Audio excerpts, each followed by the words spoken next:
So I'm David. I'm one of the owners of Salamander along with Ione, and we're looking forward to taking you on a tour of some of the wonderful food shops in Wimborne today. We're very proud to be part of Wimborne, which is a great destination for people who love cooking, want to cook more, or know somebody who does. And this morning we're going to look at some of the products that we sell in our shop and also seek to bring cooking to life. One of the things we seek to do is promote long-lasting and sustainable products. We find suppliers who are proud of what they make and have long traditions in the quality they make. And we also like to capture some of the interest and enthusiasm for cooking at home. Our staff are passionate about cooking, and a number of them have real expertise in some of the products we sell and use them themselves in their homes. We begin with Adi, who's a great enthusiast for the iconic Kitchen Aid food mixer. Today I've got the Kitchen Aid stand mixer. It's been made in America. It's the same factory that's been made in for 100 years. So really good, solid, reliable machine.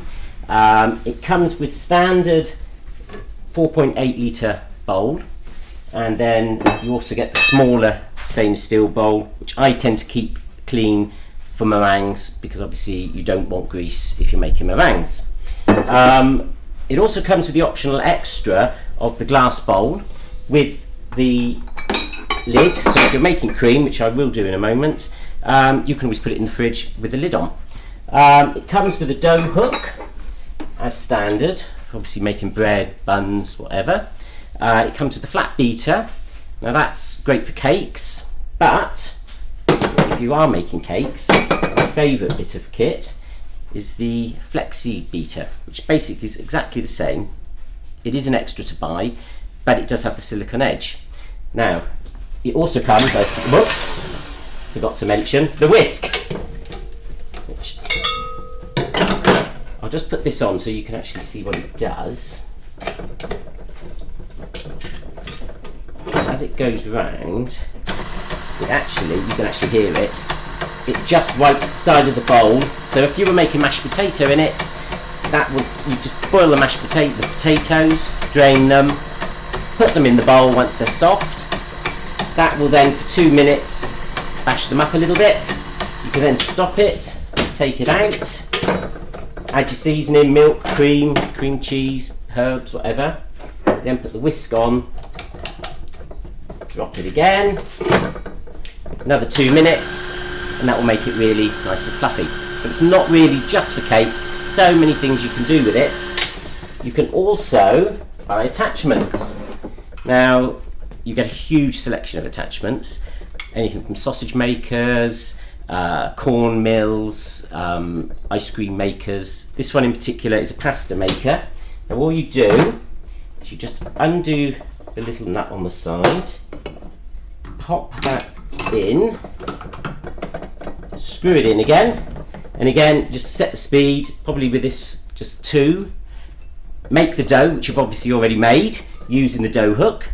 You then leave it to settle in the fridge for about half an hour, turn this on, put it through, and then you can make, with this particular attachment, you can make tagliatelle, spaghetti and flat pasta.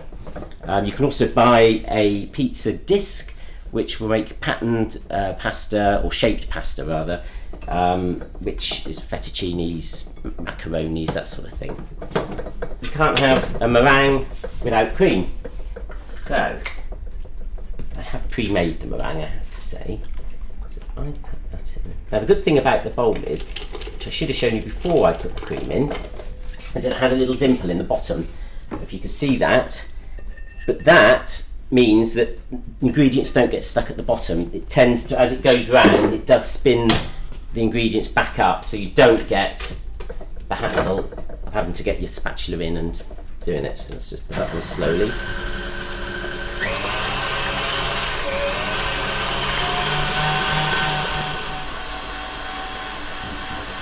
Right, that's the cream now whisked. I've kept it nice and soft. I don't like it too stiff. That's a carry on moment there, by the way. Right, so yeah, actually just a little bit runnier than I wanted, but we got the general gist anyway.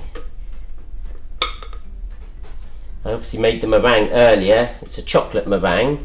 And what I tend to do is, as I say, keep the smaller bowl, this one, just for my meringues, because obviously it keeps it nice and clean. You know there's no grease then in there. I should have whisked this a little bit more, I think because of the heat. I was a bit impatient. And then obviously I've used this spatula. And then I'll just add some raspberries and blueberries. There we go. Chocolate meringue with raspberries and blueberries, made in the Kitchen Aid. Shelley loves Le Cruset. Of course, there's lots of different types of Le Cruset products, from the traditional and famous cast iron to the more modern total non-stick. Shelley's going to talk about some of the things she makes using the new square roaster. Today I'm here to talk about Le Cruset cookware. It's a traditional piece of cookware that every home should have. For today, what I have made is a treacle, ginger and pear sponge pudding. It's gluten-free because that's what my diet is.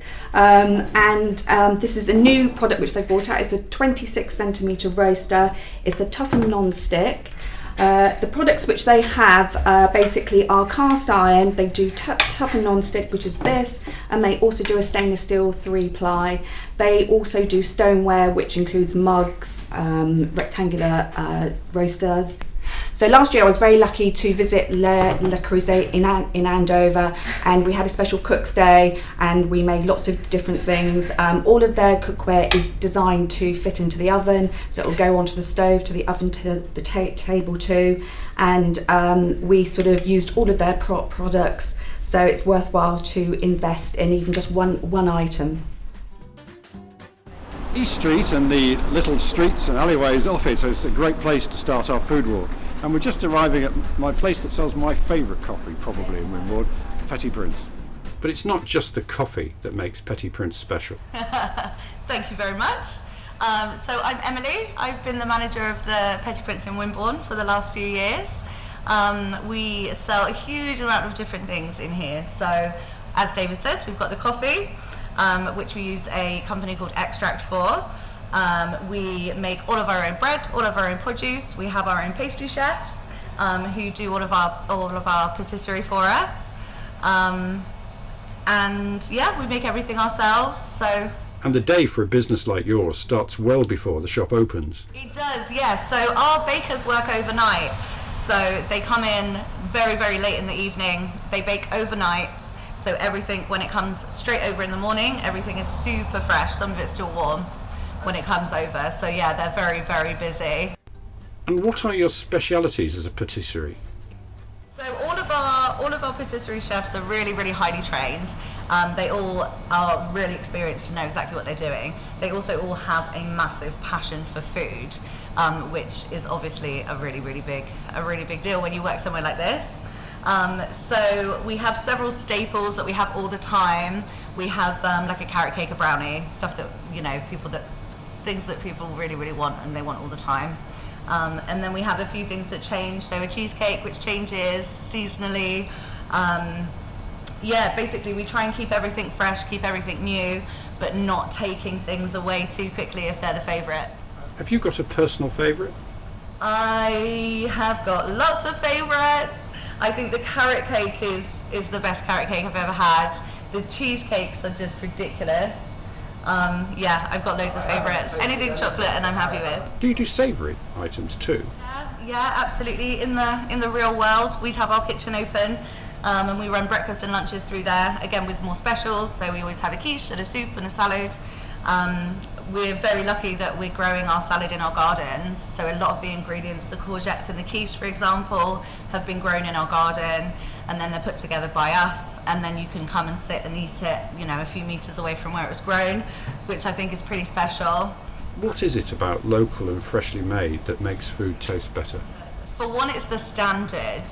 The standard is always going to be better. When you buy things from an independent place who are making the things because they like making them, especially with our patissiers, they make the cheesecakes, they make them because they think they are amazing and it's exactly what they'd want. So I think when it's exciting to make, it's exciting to think up, then it's always going to be lovely. It's always going to be, it's what everyone wants because it's made by people that care, and then it's sold by people that care and think it's amazing and want you to try it, which you don't get in a supermarket. Further down the road, we've just arrived at Keating Butchers, famous for local Dorset meat. Hi, I'm Paul Keating, owner of Keating Butchers in Wimborne. People would like to know where the meat's from nowadays. It's key, really, isn't it? You know where it's from, you know the background, you know the animal welfare. It's been treated right from start to finish, really. It's something which we're passionate about, and people are, customers are passionate about it. One of the things I really appreciate is that you come in and you offer great cooking tips and how to make the best of the meat as well. Everyone's an avid cook, aren't they? Locally, everyone loves good food, and obviously we all do here as well, which helps, give ideas, and people give us ideas. It's, Of all the meats you offer, what's your particular favourite or standout for you? I think our beef, the beef we do a dry, we hang it here on the bone. Again, supermarkets can't do that, we hang it properly, source it locally, all grass fed, and then hang it on the bone, and, that's what really does well here, all the beef, and it's just done properly. And a lot of it's from Dorset? Everything is from, our chickens are from Devon, that's it's the smallest sort of free-range company we can find, which unfortunately there isn't any in Dorset, so that's the only thing which is across the border, but everything else is from Dorset. So. Do you think there's been any changes recently in what people are buying? Oh, massively, yeah. 15 years ago, free-range was just, when all the TV sort of celebrity chefs came on, that was, they started to turn, and overnight it was a big change, so it's good for the independent local butcher. One of the challenges when you walk through Wimborne is not to stop at every cafe. You certainly pass quite a few on East Street, but what we've now done is walked into Quarterjack Mews, and we're going to visit Fluffetts Home, famous for their eggs, but so much more in terms of local produce.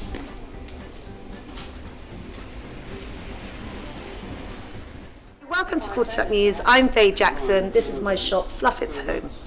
Fluffetts Home is of course famous for its eggs, and I can vouch for that. But it's not just eggs. Tell us about your products and some of the nice produce. And your rationale.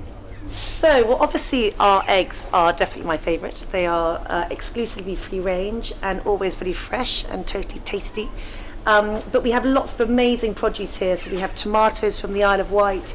We have a lot of produce from Sopley Farm. We've got a new producer up near Salisbury where we're getting things like chard and seasonal favourites. And then we have lots of cheese inside, which I know that You've got the wonderful Isle of Wight cheese. Yes, well the Isle of Wight Blue and the Isle of Wight Soft are definitely one of our best sellers, but all the cheeses there from either Wiltshire, Hampshire or Dorset. And there's an amazing array, and like the cheddars from Ford Farm are just absolutely stunning.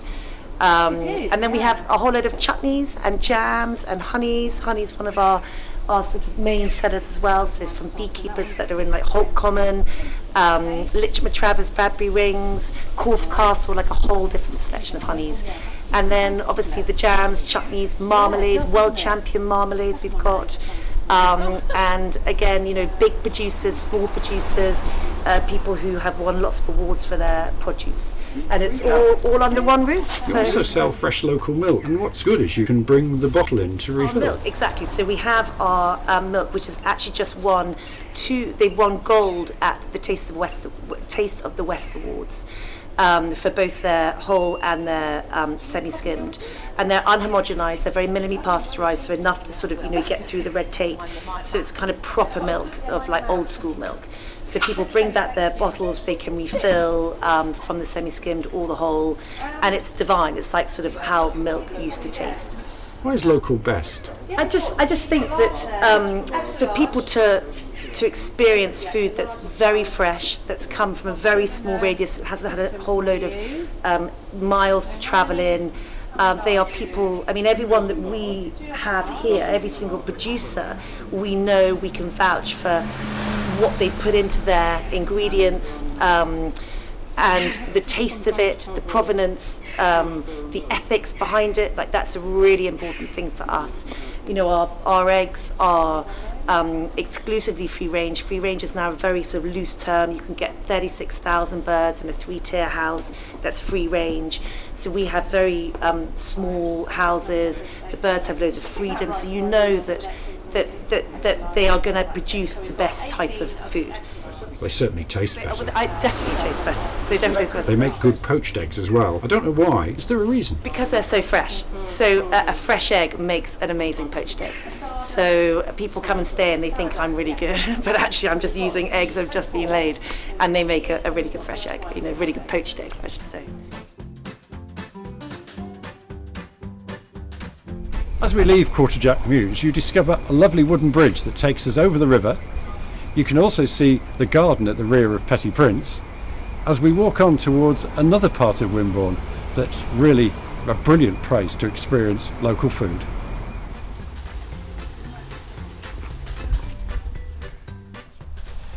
We've just crossed the Crownmead shopping centre and alongside the co-op, and we've arrived in another really interesting part of Wimborne, Mill Lane, that's full of artisan shops, but we're particularly interested in the food suppliers here.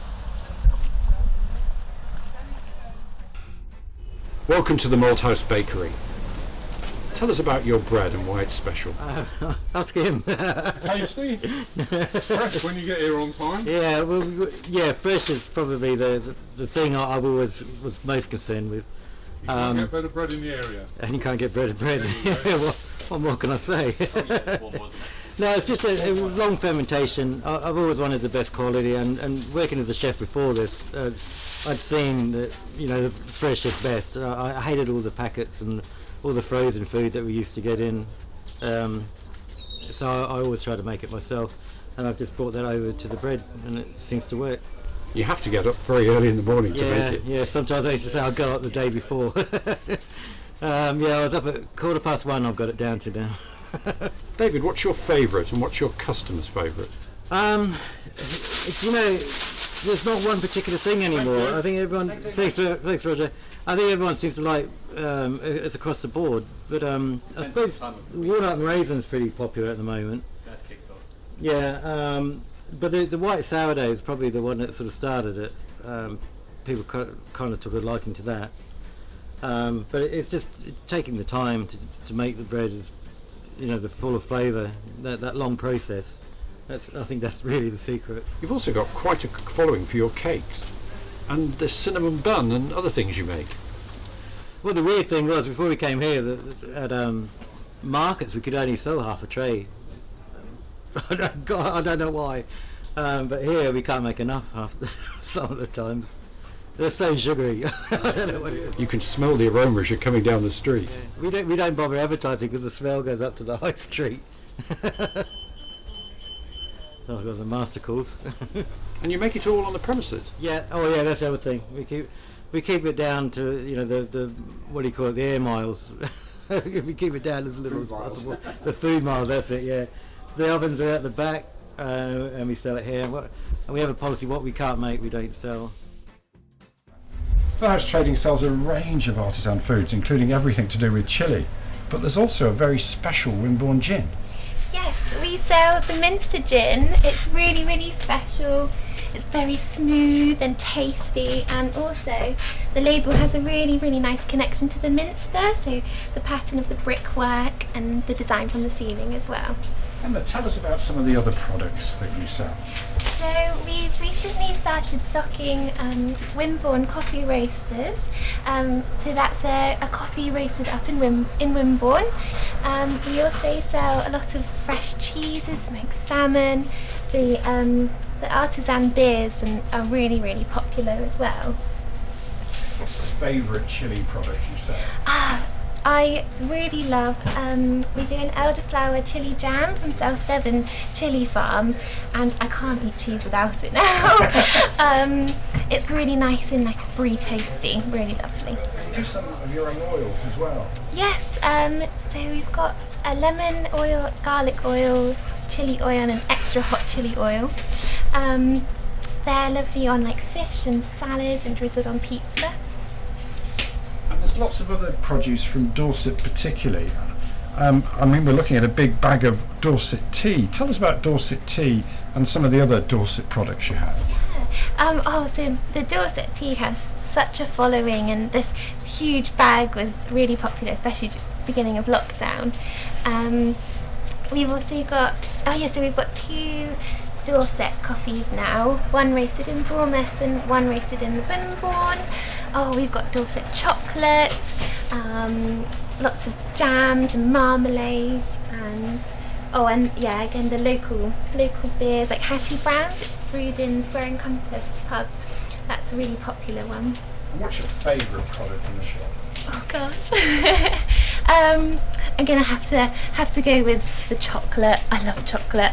Again the Dorset chocolate is really, really nice. We've now walked back across the river into what at first sight is a car park, but we've arrived at a place that makes any visit to Wimborne special, Bell's Fish.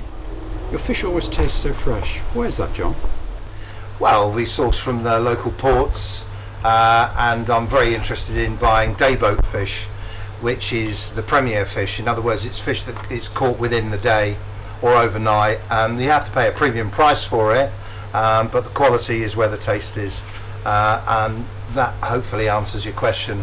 The fresher the better. Some people are worried about cooking fish, but one thing I always like is that you always offer suggestions and ideas. Well, fish is one of the easiest of all foodstuffs to cook. I mean, I've had that said to me so many times over the years. I'd buy more fish if I knew how to cook it, but just dusting a piece of fish in seasoned flour and frying it in a pan for 3 minutes aside, to me, is not difficult. But I think it's confidence with people, so if you instill that in people and try and help them with basic cooking methods, then it's a way to encourage people to eat it. Generations of Bells have been involved in fish, John. Yeah, they have. Yes, many generations. It was my great grandmother who started the business in 1892, and she was based in York City with my great grandfather, and she went to France to buy the first oil-fired ranges. So in other words, they had fried fish and chip shops. So they did what was termed wet, dried and fried, and then my grandfather went in business with her before the First World War, and it continued on through to my father, and then through to me, and then my son. I love looking at the photographs you have in the background there, John. Yes, I'm lucky to have the photographs I have. Yeah. Often people didn't take pictures of ordinary things. No, you're right. You're right. But my grandfather was he always had a box brownie on him for some reason, and he wrote on the back of all of the photographs dates and places, which some people don't, and then they lose what the photograph is. So I'm fortunate. Have you got a favourite fish or fish meal you like most? I've been asked that many times, and I have to say I think skate is my favourite fish, but I love all fish. Shellfish, whelks is my favourite. I love all fish. In recent times, one of the things you've become noted for is your on-the-premises smoked salmon. Yes. Well, my father taught me how to do the smoked salmon when I was a boy, and he actually got the method of doing it from a guy called Foreman, who George Foreman still is in business today in London. He's a 5th generation like myself. Well, I'm 4th, he's 5th. Jewish smoked salmon people, and they do it in a particular way. And this guy just after the war told my father how it was done. He didn't show him, but when my father got his first business in the 60s, he remembered what he'd said, and then that's how we smoke it today. In fact, I've got some smoked, this is hot smoked fish. These are some pinwheels which my colleague and chief smoker Mike developed. He comes from a catering background, so these are actually, are they with white truffle, Mike? With white truffle and artichoke paste and a pesto. And these are plats, and so they're ready to eat because we do hot smoking and we do cold smoking as well in the traditional way. So it keeps the interest by doing different things virtually every other day. John, I'm in awe when watching your skill in filleting. Do you cut yourself a lot? But no, you nick yourself. Yeah, I nicked myself a few weeks ago. I nicked the top of my finger. It just happens now and again. But if you're taught in the correct way through the correct apprenticeship, which is long, then it's not often. Fingers crossed. So why is local best? local fish is the best because we have fish from a very sort of short distance from our store. So people ask me for things like grouper and red snapper and what have you, and I won't stock it because it comes from halfway around the world and it's air freighted or frozen, and it's not what we do. So the key to fish and the flavour is the freshness. So if you have the freshness, you have the flavour. I'm sure, I mean, I've been to Australia and I've eaten red snapper, it was absolutely marvellous, but again it was caught from over there, so local is best. That brings us to the end of our food walk around Wimborne, and we've only sampled but a few of the many sources and providers of excellent artisan local food. If you'd like to do the walk yourself, and we'd encourage you to do it, you can pick up a map of all the participants in our walk and go and visit them for yourself. If you mention that you've seen this video, I'm sure they may well offer you something to taste, a surprise or even a special offer. We've ended our walk at the famous Wimborne Minster and possibly the beginning of another really interesting, more historical walk around this wonderful town. Now it's back to Salamander for me, and we hope you'll see you soon, for real, in person, in one of our shops. Many thanks for watching.